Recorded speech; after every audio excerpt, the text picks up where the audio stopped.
हे guys, जय Mahakal. Welcome to your channel MPRM। Management की series चल रही थी जिसमें हम मैनेजमेंट के 10 सेशंस को कंप्लीट कर चुके हैं। आज हमारा 11वां टॉपिक है जिसमें हम पढ़ने वाले हैं उपभोक्ता संरक्षण। यदि अभी तक आपने हमारा चैनल सब्सक्राइब नहीं किया है या फिर आप हमारे चैनल पर नए हैं तो प्लीज़ पहले चैनल सब्सक्राइब कीजिए, वीडियो को लाइक कीजिए, कमेंट कीजिए और अपने प्यारे प्यारे फ्रेंड्स के साथ शेयर कीजिए। चलिए हम पढ़ते हैं उपभोक्ता संरक्षण का पहले परिचय। प्राचीन काल से ही जनसंख्या कम होने से बाजार में प्रतियोगी कम होते थे और इसी कारण बस उपभोक्ता संरक्षण की आवश्यकता नहीं थी, लेकिन बढ़ती जनसंख्या के कारण प्रतिस्पर्धी में वृद्धि हुई है और उपभोक्ता सबसे महत्वपूर्ण कारक बन गए हैं। सभी जिसे संतुष्ट करने के लिए प्रयत्नशील रहे हैं। आगे बढ़ने की होड़ में कुछ लोग लाभ पाने के लालचवश ऐसी गतिविधियों को अंजाम दे रहे हैं जो उपभोक्ताओं के लिए नुकसानदायक होती हैं। इन अनुचित गतिविधियों से उपभोक्ता को सुरक्षा प्रदान करने के लिए सरकार ने कुछ अधिनियम, अधिकार और उत्तरदायित्वों की रचना की है। उपभोक्ता को रक्षित करने के लिए सरकार द्वारा कई नियम लागू किए गए हैं। तो कौन कौन से कानून बनाए गए हैं? पहला है भारतीय अनुबंध अधिनियम 1872। कौन सा है? भारतीय अनुबंध अधिनियम 1872। माल बिक्री अधिनियम 1930। कौन सा है? माल को बेचने के लिए अधिनियम बनाया गया है 1930। कृषि उत्पाद श्रेणीकरण और विपणन अधिनियम बनाया गया है एगमार्क, जिसकी स्थापना 1937 में की गई थी। कौन कौन सा है? कृषि उत्पाद श्रेणीकरण, विपणन अधिनियम एगमार्क कहा जाता है, जिसको 1937 में बना था। भारतीय मानक वीरो प्रमाणन अधिनियम, भारतीय मानक वीरो प्रमाणन अधिनियम 1952। खाद्य अपमिश्रण निवारण अधिनियम 1954। खाद्य अपमिश्रण निवारण अधिनियम 1954। आवश्यक वस्तु अधिनियम 1955। आवश्यक वस्तु अधिनियम 1955। MRTP अधिनियम 1969। MRTP अधिनियम 1969। बाँट और माप अधिनियम 1976। माप और बाट अधिनियम 1976। उपभोक्ता संरक्षण अधिनियम 1986। प्रतियोगिता अधिनियम 2002 और उपभोक्ता संरक्षण अधिनियम 2019 को बनाया गया है। उपभोक्ता संरक्षण अधिनियम 2019 को बनाया गया है। चलिए तो फिर हम इन नियम को फिर से अच्छे से रिवाइज करते हैं, मतलब याद करते हैं। पहला कौन सा था हमारा? भारतीय अनुबंध किया था, मतलब भारतीयों ने अनुबंध कर लिया था। तो भारतीय अनुबंध अधिनियम 1872 कब बनाया गया है? 1872 को बनाया गया है। अब आते हैं माल बेचने का काम। तो माल कब बेचेंगे हम? तो सबको मिला के 1930 में बेचा गया था। कब बेचा गया है? 1930 में स्टार्ट किया गया है माल की बिक्री अधिनियम। कृषि उत्पाद श्रेणीकरण और विपणन अधिनियम कब बनाया गया? एगमार्क 1937 में बनाया गया था, मतलब 10 साल पहले आज़ादी के। तो कृषि उत्पाद श्रेणीकरण और विपणन अधिनियम कब बनाया गया था? 1937 में बनाया गया था। भारतीय मानक ब्यूरो तो हमारा बनाया गया है जब सामुदायिक विकास कार्यक्रम स्टार्ट हुए थे ना, तभी इसको बनाया गया था। भारतीय मानक वीरो प्रमाणन अधिनियम 1952। फिर आता है खाद्य में अपमिश्रण निवारण करने के लिए खाद्य में बहुत सारी चीज़ें मिलाई जा रही थी, तो हमने कब बनाया है इसको? 1954 में। भैया सबको फोड़ दो, जो अपमिश्रण करेगा उसको फोड़ दो, तो 1954। आवश्यक वस्तुओं अधिनियम तो सबको चाहिए है 5-5, तो 5-5। आवश्यक वस्तु अधिनियम कब बनाया गया है? 1955 बनाया गया है। MRTP अधिनियम कब बनाया गया है? MRTP अधिनियम बनाया गया है 1969। कब बनाया गया है? 1969। बाट और माप अधिनियम, बाट और माप अधिनियम बनाया गया है 1976। माप को 76 सात में 6 तो बाट और माप अधिनियम बनाया गया है 1976। उपभोक्ता संरक्षण अधिनियम बनाया गया था 1986 को। और प्रतियोगिता अधिनियम कब बनाया गया है? 2002। और उपभोक्ता संरक्षण अधिनियम बनाया गया है 2019। फिर से देखते हैं। पहला आता है भारतीय अनुबंध। भारतीयों से अनुबंध कब किया गया था? 1872। माल की बिक्री कब की गई थी? 1930। कृषि उत्पाद एवं श्रेणीकरण और विपणन अधिनियम आया था आज़ादी से 10 साल पहले 1937 में। फिर आते हैं भारतीय मानक ब्यूरो, तो 1952 को स्टार्ट किया गया था मानक प्रमाणन करने के लिए।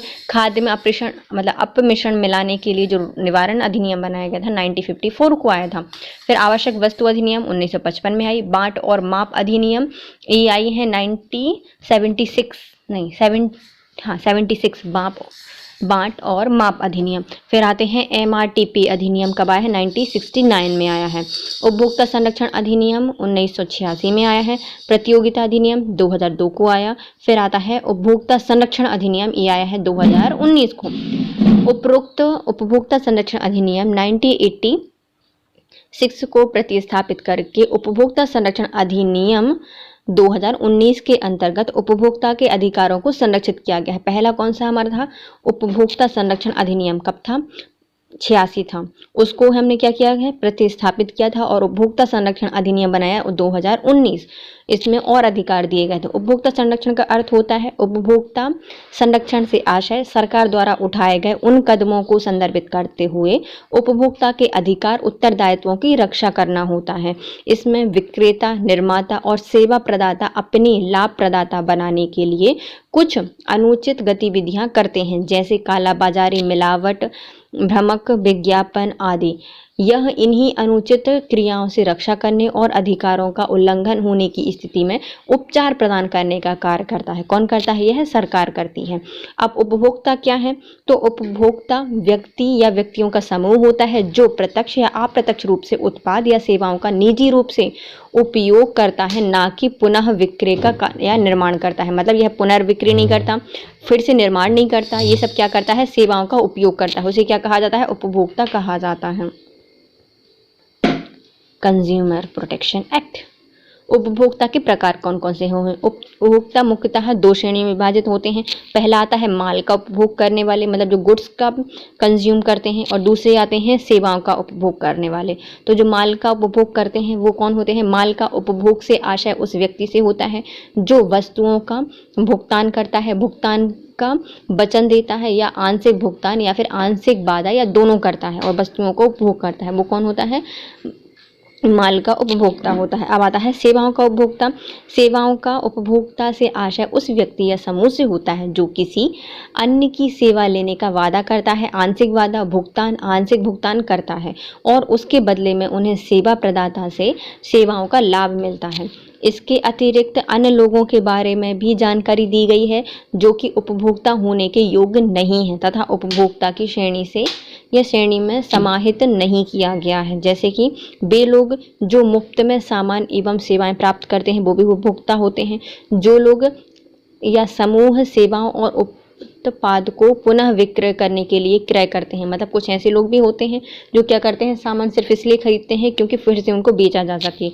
वे लोग जो किसी व्यवसाय के उद्देश्यों के लिए सेवाओं को प्राप्त करते हैं, किसके लिए? व्यवसाय के उद्देश्यों के लिए सेवाओं को प्राप्त करते हैं, तो वो भी क्या आते हैं?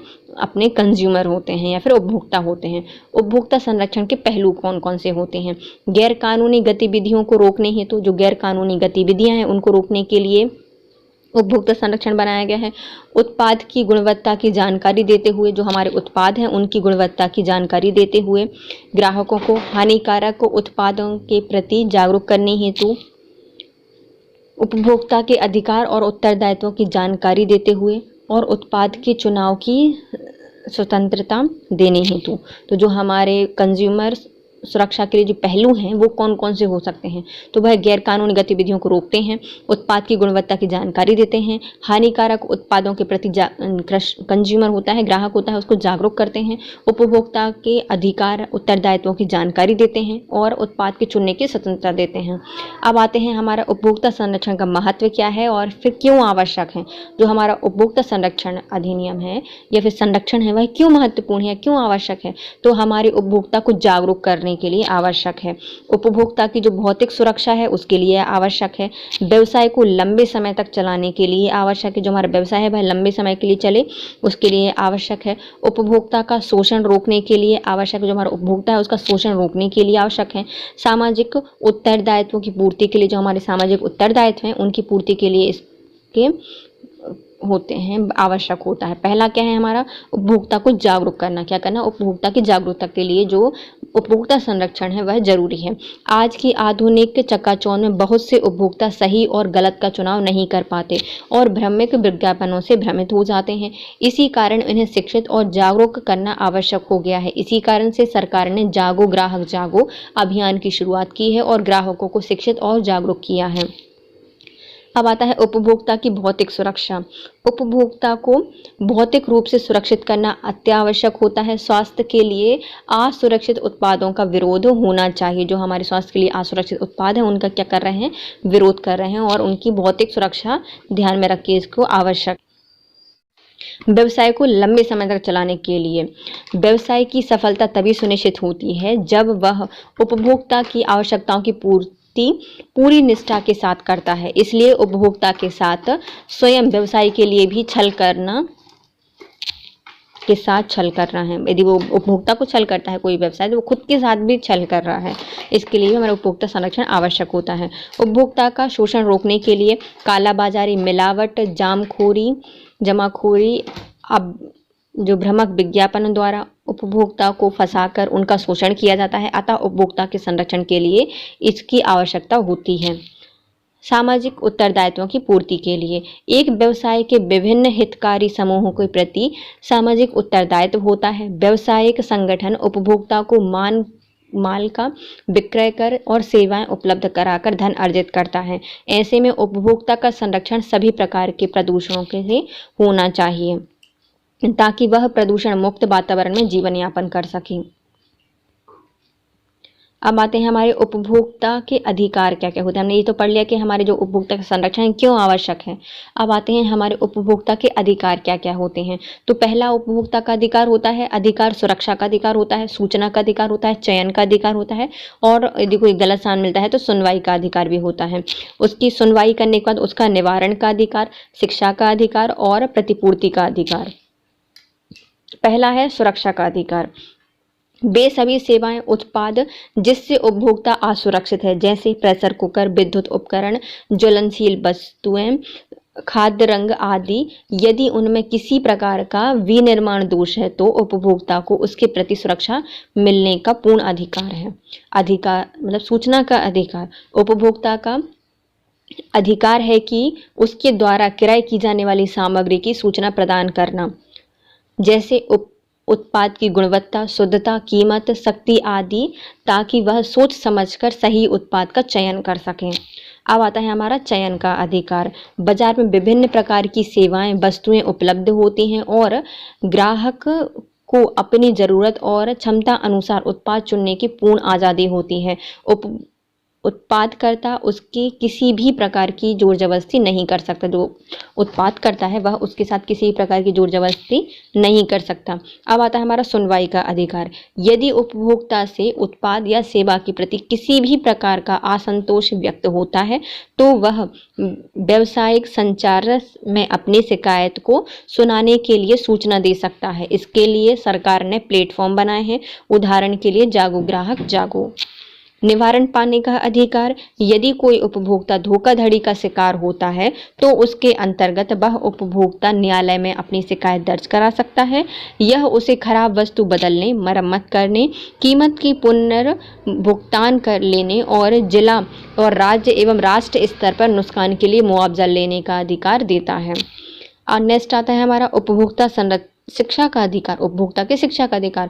उपभोक्ता को पूर्ण अधिकार है कि उसे उसके अधिकार समय समय पर अवगत कराए जाएं, जिससे वह व्यापारियों द्वारा ठगी का शिकार ना हो। बिक्री के बाद सेवाओं का अधिकार। जो हमारी बिक्री के बाद सेवाएं मिलती हैं उनका अधिकार। कुछ उत्पाद में बिक्री के बाद भी सेवाओं की आवश्यकता होती है, जैसे कि यांत्रिक और ऑटोमोबाइल्स में क्या होती है, बिक्री के बाद भी सेवा का अधिकार होता है उनके लिए। मुआवजे का अधिकार। उत्पाद या सेवा में किसी भी प्रकार की अनियमितता पाए जाने पर उपभोक्ता को मानसिक और शारीरिक हानि होती है। इस स्थिति में वह मुआवजे का अधिकार होता है, मतलब उसको मुआवजे का अधिकारी होता है, जिसके लिए सरकार के कुछ मापदंडों को निश्चित किया गया है। नेक्स्ट आता है उपभोक्ता के उत्तरदायित्व। जो हमारा उपभोक्ता है उसकी क्या क्या रिस्पॉन्सिबिलिटी होती है। तो पहली तो भैया ईमानदारी, सावधानी, जानकारी और शिकायत और मानकीकृत सामान। उपभोक्ता के उत्तरदायित्व क्या क्या होते हैं। ईमानदारी। उपभोक्ता को हमेशा ईमानदारी के साथ अपनी ज़रूरतों और वस्तुओं के बारे में पर्याप्त जानकारी देनी चाहिए। जो हमारा कोई भी व्यापार होता है उसको उपभोक्ता को हमेशा ईमानदारी के साथ सारी जरूरी और वस्तुओं की पर्याप्त जानकारी देनी चाहिए। सावधानी, किसी भी उत्पाद को खरीदते समय, उपभोग या उपयोग करते समय उसकी पूरी जानकारी प्राप्त करनी चाहिए। दिए गए निर्देशों के अनुसार ही उपयोग करना चाहिए। अब आती है हमारी जानकारी, इन्फॉर्मेशन। उपभोक्ता का दायित्व है कि वह उत्पाद पूरी की जानकारी अच्छी तरह से प्राप्त करे और यदि किसी भी प्रकार का संदेह हो तो उसे निसंकोच होकर प्रश्न पूछना चाहिए। शिकायत, यदि वस्तु या सेवा में किसी भी प्रकार की कमी पाई जाती है तो उपभोक्ता को उसकी शिकायत अवश्य करना चाहिए, जिससे भविष्य में उसका निवारण हो सके और वह दोष मुक्त सेवाओं का लाभ ले सके। मानकीकृत सामान, उपभोक्ता को हमेशा मानकीकृत सामान क्रय करना चाहिए ताकि वह गुणवत्ता के प्रति निश्चित रहे और उसके लिए कुछ चिन्हों के बारे में जानकारी होनी चाहिए, जैसे ISI चिन्ह जो यांत्रिक उपकरणों के लिए, FPO और FSSAI खाद्य उत्पादों के लिए, हॉलमार्क गहनों और सोने चांदी के लिए, और AG मार्क जो कि हमारे खाद्य मतलब जो कृषि उत्पाद के लिए। तो हमारे खाद्य के लिए कौन सा होता है, तो खाद्य उत्पादों के लिए होता है FSSAI मार्क जो कि खाद्य पदार्थों के लिए होता है, हॉल मार्क जो कि हमारे गहने सोने चांदी के लिए होता है, और FPO मार्क जो कि हमारे यांत्रिक उपकरण के लिए होता है, EG मार्क हमारे कृषि उत्पाद के लिए होता है। उपभोक्ता विवाद निवारण एजेंसी, उपभोक्ता संरक्षण अधिनियम 2019 के अंतर्गत उपभोक्ताओं को सहायता प्रदान करने के लिए भारत सरकार द्वारा त्रिस्तरीय प्रणाली का गठन किया गया है, जिनके नाम इस प्रकार हैं। पहला, जिला आयोग जो कि जिले पर होता है, राज्य आयोग पर, और राष्ट्र पर राष्ट्र आयोग होता है। जिला पर क्या होता है, जिला उपभोक्ता विवाद निवारण आयोग होता है जो कि डिस्ट्रिक्ट लेवल पर काम करता है। फिर आता है हमारा राज्य आयोग, यह राज्य उपभोक्ता विवाद निवारण आयोग होता है जो कि स्टेट लेवल पर होता है। और नेक्स्ट है हमारा राष्ट्र आयोग, यह राष्ट्रीय उपभोक्ता विवाद निवारण आयोग होता है जो कि हमारे राष्ट्रीय स्तर पर होता है। नेक्स्ट आता है हमारा उपभोक्ता संरक्षण अधिनियम 2019 क्या है। 3 दशक से चले आ रहे उपभोक्ता संरक्षण अधिनियम 1986 को उपभोक्ता संरक्षण अधिनियम 2019 में स्थान दिया गया है। इनमें उन नियमों की संरचना की गई है जिसमें उपभोक्ता का बेहतर सुरक्षा प्रदान की जा सके। कुछ प्रावधान पूर्ववत हैं जो कि वर्ष 1986 में लागू किए गए थे। उपभोक्ता के अधिकार और उत्तरदायित्व में कोई अंतर नहीं आया है। प्रावधान में बदलाव कर उन्हें बेहतर बनाया गया है। कुछ नए प्रावधान भी जोड़े गए हैं जो कि इस प्रकार हैं। उपभोक्ता संरक्षण अधिनियम 1986 और उपभोक्ता संरक्षण अधिनियम 2019 में क्या अंतर है, तो चलिए हम इसके आधार देखते हैं और इनमें अंतर करते हैं। तो पहला है भैया उत्पाद के दायित्व के अकॉर्डिंग। तो उपभोक्ता संरक्षण अधिनियम 1986 में कहा गया था कि कोई भी प्रावधान नहीं था। उपभोक्ता शिकायत करने हेतु सिविल कोर्ट में अपील कर सकता था लेकिन अदालत नहीं जा सकता था। जो हमारा 1986 का अधिनियम था उसमें उत्पाद के लिए कोई भी प्रावधान नहीं था। बस जो उपभोक्ता है यदि उसको शिकायत करनी है तो वह कहाँ जा सकता है, सिविल कोर्ट में अपील कर सकता है, ना कि अदालत में। अब आता है उपभोक्ता संरक्षण अधिनियम 2019। इसमें कहा गया है कि कोई भी सेवा या उत्पाद से हुई हानि के लिए उसे मुआवजे की मांग कर सकता है। तो 1986 में कोई प्रावधान नहीं किया गया था, लेकिन 2019 वाले में प्रावधान किया गया है कि कोई भी उत्पाद या सेवा है उसके लिए यदि कोई हानि होती है किसी भी कस्टमर को तो वह मुआवजे के लिए अपील कर सकता है। अगला आता है हमारा नियामक। क्या था, अगर कोई नियामक उपलब्ध नहीं था, अलग से कोई नियामक उपलब्ध नहीं था, कब, 1986 में, लेकिन नियामक के लिए केंद्रीय उपभोक्ता संरक्षण अधिनियम का गठन किया गया है। तो किसके लिए, 2019 में नियामक के लिए अलग से केंद्रीय उपभोक्ता संरक्षण अधिनियम या प्राधिकरण बनाया गया है। किसके तहत, तो उपभोक्ता संरक्षण अधिनियम 2019 के तहत बनाया गया है केंद्रीय उपभोक्ता संरक्षण प्राधिकरण। उपभोक्ता अदालत। उपभोक्ता संरक्षण अधिनियम 1986 के तहत उपभोक्ता द्वारा केवल उसी अदालत में शिकायत की जा सकती है जहां पर प्रतिवादी का कार्यालय स्थित है। कहां पर, जहां पर प्रतिवादी का कार्यालय स्थित है वहीं पर वह शिकायत कर सकता था कोई भी उपभोक्ता। लेकिन 2019 में इसमें चेंज किए गए और इसके तहत उपभोक्ता अपनी क्षेत्रीय अदालत में भी शिकायत कर सकता है जहां पर वह निवासी है, मतलब जहां का उपभोक्ता है वहां पर जाकर वह क्या कर सकता है, शिकायत कर सकता है। ई कॉमर्स का कोई प्रावधान ही नहीं था 1986 में, लेकिन अभी क्या हुआ है, प्रत्यक्ष विक्रेता पर लागू हर प्रावधान ई कॉमर्स विक्रेता पर भी लागू होगा। मतलब जो हमारे प्रत्यक्ष विक्रेता हैं उन पर जो प्रावधान लागू होते हैं वो सभी ई कॉमर्स विक्रेता पर लागू होते हैं। अब आती है हमारी मध्यस्थता। 1986 में कोई कानूनी प्रावधान नहीं किया गया था, लेकिन वर्तमान में जो 2019 वाला प्रावधान है उसके तहत न्यायालय मध्यस्थता के माध्यम से एक समझौते का उल्लेख कर सकता है। जो हमारा एक समझौता है वह कौन कर सकता है, न्यायालय मध्यस्थता की भूमिका निभा सकता है। आर्थिक क्षेत्राधिकार, जिला स्तर पर 20 लाख तक, राज्य स्तर पर 20 लाख से 1 करोड़ और राष्ट्रीय स्तर पर 1 करोड़ रुपए से अधिक का रखा था आर्थिक क्षेत्राधिकार। और हमारे 2019 में क्या किया गया है, जिला स्तर पर 1 करोड़, राज्य स्तर पर 1 करोड़ से 10 करोड़ और राष्ट्र स्तर पर 10 करोड़ से अधिक का प्रावधान किया गया है। भ्रामक विज्ञापन, उपभोक्ता संरक्षण अधिनियम 1986 में भ्रामक विज्ञापनों के लिए कोई दंड का प्रावधान नहीं था। हालांकि सरकार उपभोक्ता को विज्ञापन के माध्यम से सजग और शिक्षित करने का प्रयत्न करती थी। मतलब सरकार ने ऐसा कोई प्रावधान नहीं किया था कि कोई भ्रामक विज्ञापन नहीं होंगे, लेकिन उनने क्या किया था, जो उपभोक्ता है उनको सजग और शिक्षित करने का प्रयास किया था सरकार ने। लेकिन 2019 के प्रावधान में क्या किया गया, जो भ्रामक विज्ञापन है उनके निर्माताओं और समर्थकों और जो प्रशासक हैं उन पर दंड लगाया गया है। जुर्माना, उत्पाद यदि नकली या फिर मिलावट होता है तो उपभोक्ता शिकायत कर सकता है। यदि कोई भी उत्पाद है वह नकली है या फिर मिलावट है तो जुर्माना के लिए वह अपील कर सकता है उपभोक्ता। और 2019 में नकली या मिलावट उत्पाद के विक्रय पर जुर्माना लगाया गया है। पहले शिकायत कर सकता, अब क्या जुर्माना भी लगाया जा सकता है। वीडियो कॉन्फ्रेंसिंग, इसके लिए कोई प्रावधान उपलब्ध नहीं था 1986 वाले में, लेकिन उपभोक्ता वीडियो कॉन्फ्रेंसिंग के माध्यम से भी सुनवाई की मांग कर सकता है 2019 वाले प्रावधान। अनुचित अनुबंध, उपभोक्ता संरक्षण अधिनियम 1986 के तहत अनुचित अनुबंध के लिए कोई प्रावधान नहीं था, लेकिन 2019 के 2 के 46 के अंतर्गत अनुचित अनुबंध को परिभाषित किया गया है। यदि विक्रेता या निर्माता, व्यापारी या फिर सेवा प्रदाता के माध्यम से अनुबंध होगा तो वह उसकी शर्तें उपभोक्ता विक्रेता के लिए महत्वपूर्ण परिवर्तन लाएंगी, जिससे अधिक सुरक्षा की मांग, अनुचित कार्य पर दंड लगाना होगा। इसमें क्या कर सकती हैं, उसको जो अनुचित अनुबंध है उसको परिभाषित किया गया है 2019 में, और किसमें किया गया है, 2 के 46 में किया गया है।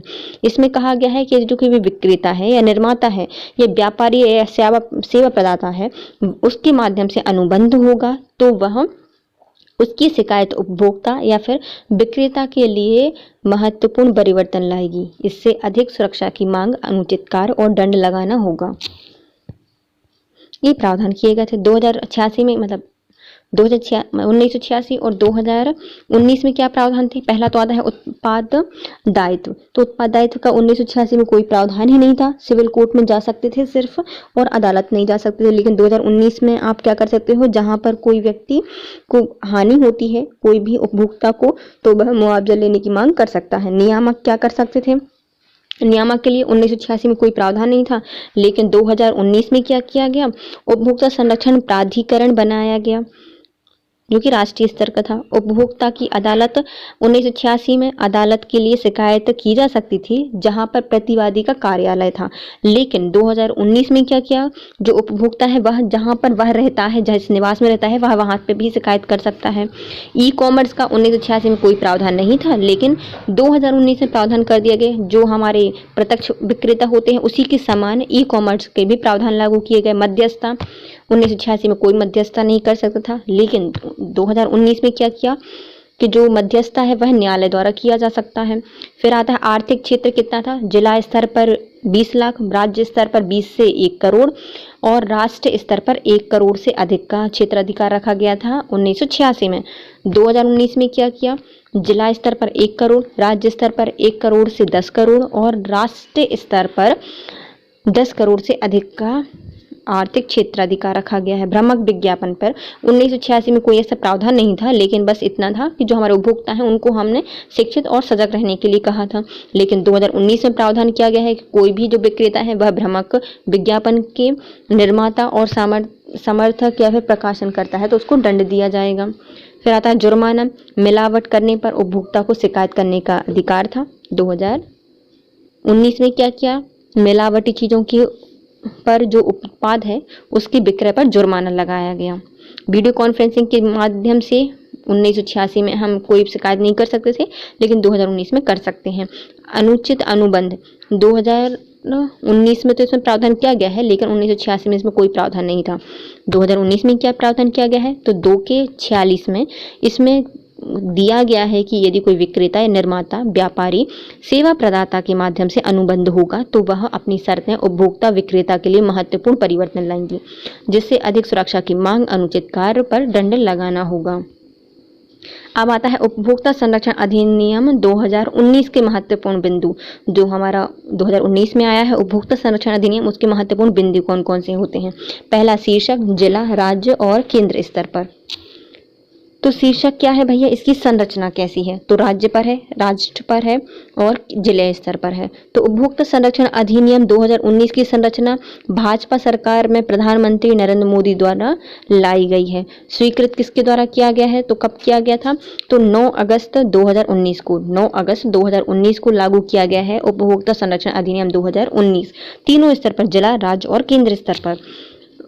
उद्धरण किसके द्वारा किया गया है, तो अधिनियम 2019 संख्या 35 के अंतर्गत इसका उद्धरण किया गया है। तो इसकी संख्या कितनी है, 35 है, जिसके लिए उपभोक्ता संरक्षण अधिनियम उद्धरण किया गया है। अब आती है शुरुआत या लागू करना। तो 20 जुलाई 2022 से 24 जुलाई 2022 के बीच यह प्रभाव में आया है। तो कब, देखो पहले इसको लाया गया था, कब, उपभोक्ता संरक्षण अधिनियम 2019 लाया गया, लेकिन इसको लागू कब कर दिया गया, तो 20 जुलाई 2022 से 22 जुलाई 2022 के बीच में इसको प्रभाव में लाया गया था। प्रदेश स्तर पर यह पूरे भारत में फैला है। शिकायत दर्ज कराने के लिए समय क्या है, जिस दिन सेवा में कमी या माल में होती है उसी दिन से 2 वर्ष तक की अवधि में उपभोक्ता अपनी शिकायत दर्ज कर सकता है। मतलब जिस दिन आपको शिकायत, मतलब माल में गड़बड़ी मिलती है, कोई भी कमी मिलती है, तो उस दिन से 2 वर्ष तक में कोई भी उपभोक्ता शिकायत दर्ज कर सकता है। कब तक कर सकता है, 2 वर्ष तक कर सकता है। असंतुष्टि होने पर अपील की समय सीमा क्या है, तो आयोग द्वारा दिए गए आदेश में यदि असंतुष्ट होता है जो उपभोक्ता, तो वह 30 दिन की अवधि के भीतर उच्च आयोग में भी अपील कर सकता है। एवं अपेक्ष उपभोक्ता न्यायालय के निर्माण में असंतुष्ट होने पर वह 45 दिन के भीतर उच्चतम न्यायालय में अपील कर सकता है। मतलब उसको 2 जगह पर प्रावधान करने, मतलब शिकायत कर सकता है। पहला उसने कहाँ पे किया, आयोग में किया, जो कि हमारा उपभोक्ता संरक्षण आयोग है, उसमें अपील की। 2 साल तक का रहता है कि आप 2 साल तक कभी भी कर सकते हो। यदि वहां से उनको आदेश मिल गया है लेकिन वह संतुष्ट नहीं है तो वह 30 दिन के भीतर कहाँ पे कर सकता है, उच्च आयोग में कर सकता है। लेकिन यदि उससे भी निर्णय में असंतुष्ट है तो वह क्या कर सकता है, अपेक्ष उपभोक्ता न्यायालय से भी संतुष्ट नहीं है तो वह क्या कर सकता है, उच्चतम न्यायालय है उसमें भी 45 दिन के भीतर रिपोर्ट कर सकता है।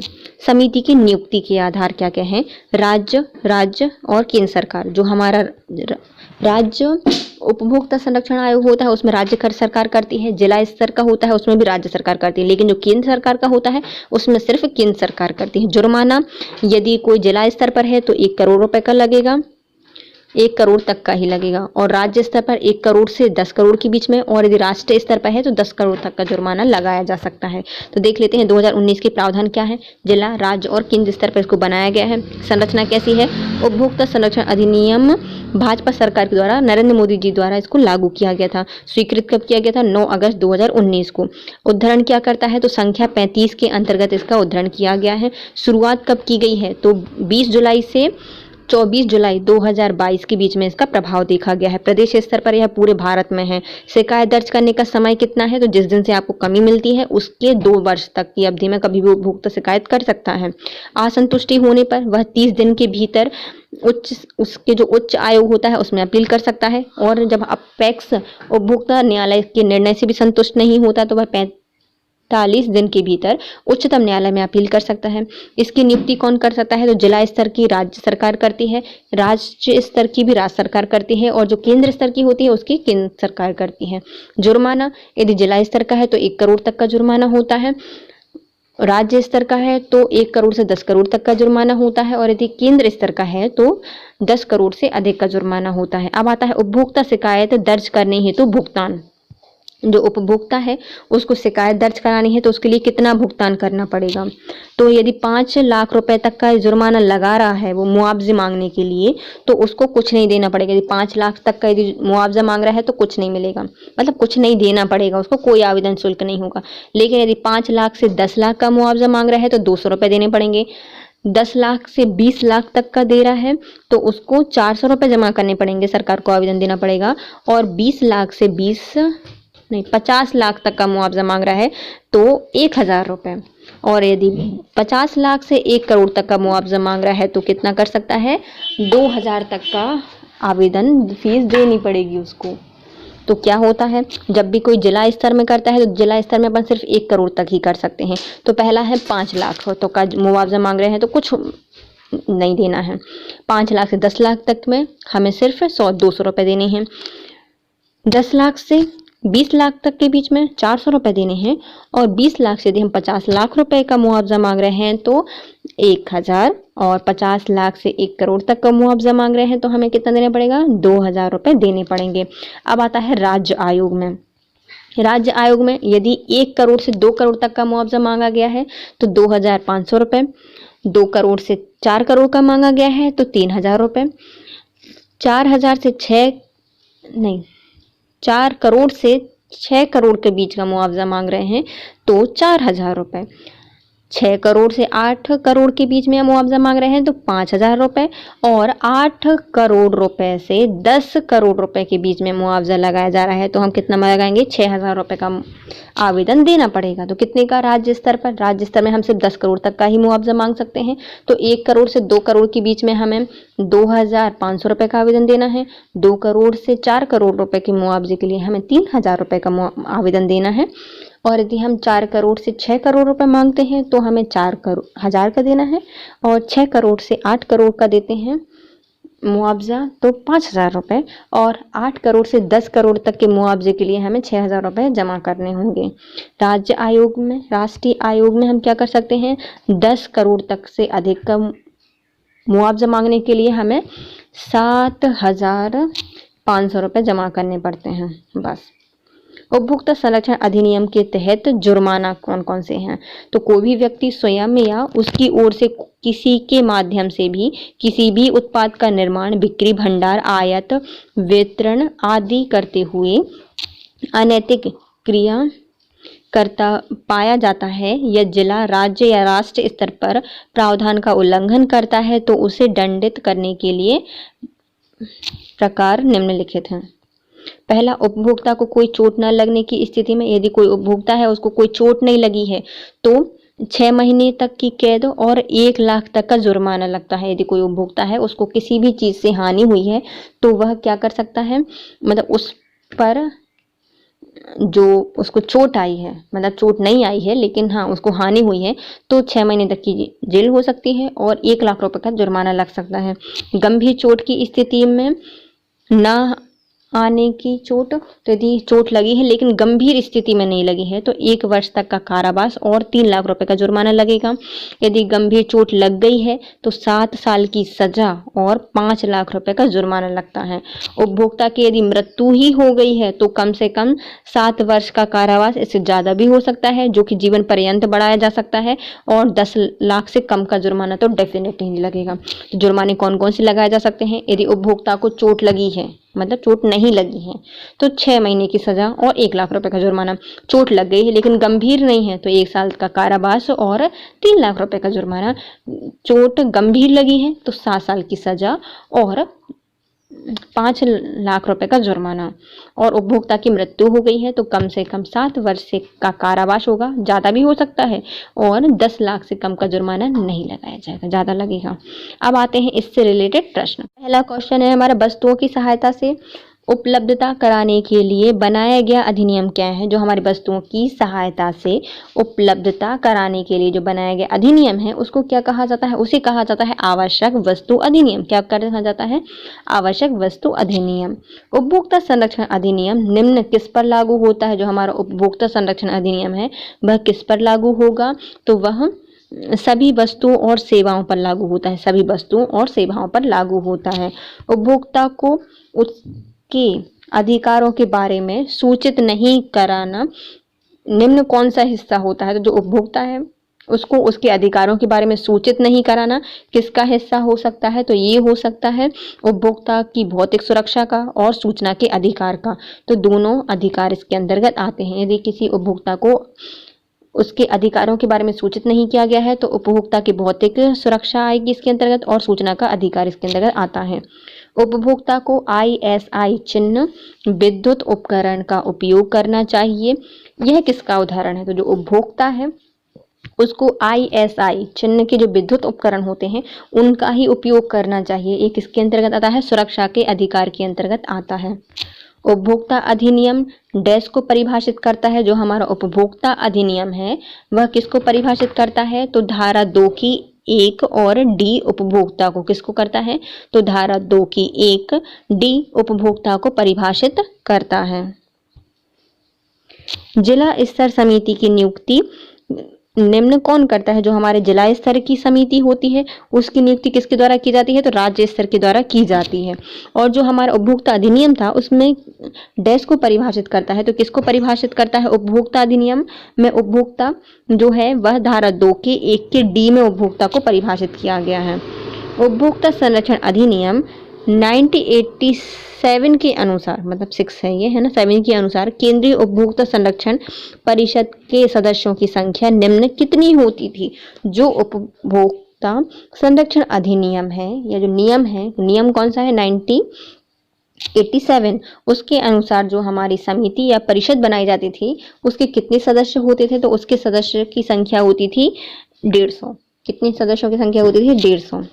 केंद्र उपभोक्ता संरक्षण परिषद का कार्यालय वर्ष का होता है। जो हमारा कार्यकाल कितना होता है? तो जो केंद्रीय उपभोक्ता संरक्षण परिषद है उसका कार्यकाल कितना होता है? ये होता है 3 वर्ष। कितना कार्यकाल होता है उसका? 3 वर्ष कार्यकाल होता है। राज्य मंच सदस्यों की नियुक्ति की जाती है। जो राज्य मंच होते हैं उनके सदस्यों की नियुक्ति किनके द्वारा की जाती है? तो ये की जाती है राज्य सरकार के द्वारा। जिला मंच में कुल कितने सदस्य होते हैं? जो हमारा जिला मंच होता है इसमें सदस्यों की संख्या कितनी होती है? 3। उपभोक्ता को चोट लगने की स्थिति में निम्न कितना जुर्माना लगेगा? यदि हमारा कोई भी उपभोक्ता है उसको चोट लग गई है तो कितने तक का जुर्माना लगाया जाएगा? 1 लाख तक का जुर्माना लगाया जाएगा। राज्य उपभोक्ता विवाद निवारण आयोग की स्थापना निम्न किसके द्वारा की जाती है? तो जो राज्य उपभोक्ता विवाद निवारण आयोग है इसका गठन किया जाता है राज्य सरकार के द्वारा। किसके द्वारा? राज्य सरकार के द्वारा। राज्य उपभोक्ता विवाद निवारण आयोग को सामान्यतः निम्न किस नाम से जाना जाता है? जो राज्य उपभोक्ता विवाद निवारण आयोग है इसको सामान्यतः जाना जाता है राज्य आयोग के नाम से। राज्य आयोग के सदस्यों की न्यूनतम आयु कितनी होती है? जो हमारा राज्य आयोग होता है उसमें न्यूनतम आयु है 35 वर्ष। कितने वर्ष के सदस्य हो सकते हैं? 35 वर्ष की आयु के सदस्य हो सकते हैं। राज्य आयोग के आर्थिक क्षेत्राधिकार की सीमा क्या है? जो राज्य आयोग है उसमें आर्थिक क्षेत्राधिकार की सीमा क्या रखी गई है?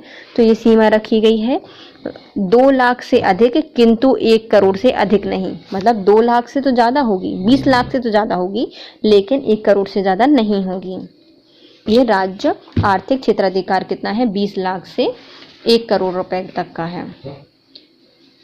राष्ट्र आयोग के खिलाफ अपील की सुनवाई का अधिकार निम्न कहलाता है। जो हमारा राष्ट्र आयोग है इसके खिलाफ हमें अपील करनी है तो हमें कौन सा अधिकार कहलाता है? तो ये इसको हम कर सकते हैं उच्चतम न्यायालय में। कहाँ कर सकते हैं? उच्चतम न्यायालय में इसकी अपील की जा सकती है। जिला फोरम राज्य आयोग राष्ट्र आयोग का निर्माण अंतिम माना जाता है जब तक कि इनके खिलाफ कोई अपील ना की जाए। तो यह कथन किसका था? तो जिला फोरम राज्य आयोग राष्ट्र आयोग का निर्णय अंतिम माना जाता है जब तक कि इसके खिलाफ कोई अपील ना की जाए। यह कथन दिया गया था हमारा जो कि है क्या, आंशिक असत्य। क्या है, आंशिक असत्य है। कृषि उत्पाद श्रेणीकरण विपणन अधिनियम के तहत कौन सा मार्ग निर्धारित किया जाता है? जो हमारा कृषि उत्पाद है, श्रेणीकरण विपणन आदि अधिनियम के तहत कौन सा मार्ग दिया जाता है? तो इसमें दिया जाता है एजी मार्ग, यह एग मार्ग दिया जाता है। उपभोक्ता किसे कहा जाता है? तो उपभोक्ता उस व्यक्ति को कहा जाता है जो प्रत्यक्ष या अप्रत्यक्ष रूप से उत्पाद का उपयोग करता है, उसे उपभोक्ता कहा जाता है। उपभोक्ता को कितनी श्रेणियों में बांटा गया है? तो उपभोक्ता को बांटा गया है 2 श्रेणियों में, निम्नलिखित में से किसी में नहीं, क्योंकि 2 श्रेणियों में इसको बांटा गया है। उपभोक्ता संरक्षण अधिनियम 1986 को निम्न कितने दशकों तक चलाया गया था? तो जो उपभोक्ता संरक्षण अधिनियम है 1986, इसको चलाया गया था 3 दशक तक। कितने दशक तक? 3 दशक तक इसको चलाया गया था।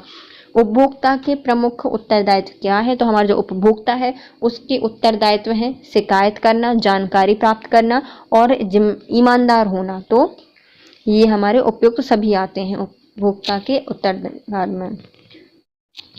राज्य उपभोक्ता विवाद निवारण एजेंसी कौन सी है? तो राज्य उपभोक्ता विवाद निवारण एजेंसी का नाम है SCDRCS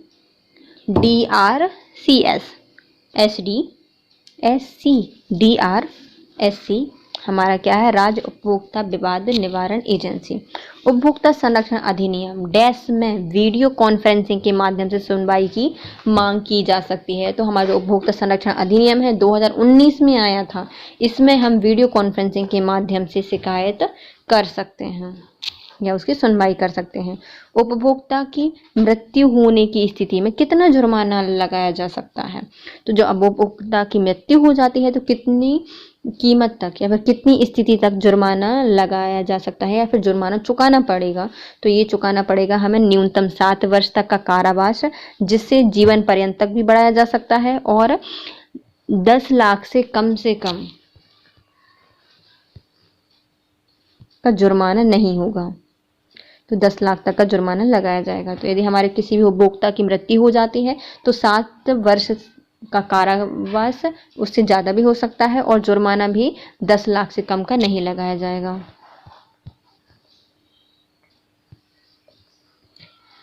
एपेक्स उपभोक्ता न्यायालय के फैसले से असंतुष्ट होने पर उपभोक्ता निम्न कहाँ अपील कर सकता है? तो जो एपेक्स उपभोक्ता न्यायालय है उसके फैसले से असंतुष्ट होता है तो वो उपभोक्ता कहाँ पर अपील कर सकता है? तो वो अपील कर सकता है उच्चतम आयोग में। कहाँ पर? उच्चतम आयोग में कर सकता है। उपभोक्ता संरक्षण अधिनियम 2019 को कब लागू किया गया था? जो हमारा उपभोक्ता संरक्षण अधिनियम है उसको लागू किया गया था 20 से 24 जुलाई 2020। कब किया गया था? 2020 में इसको लागू किया गया था।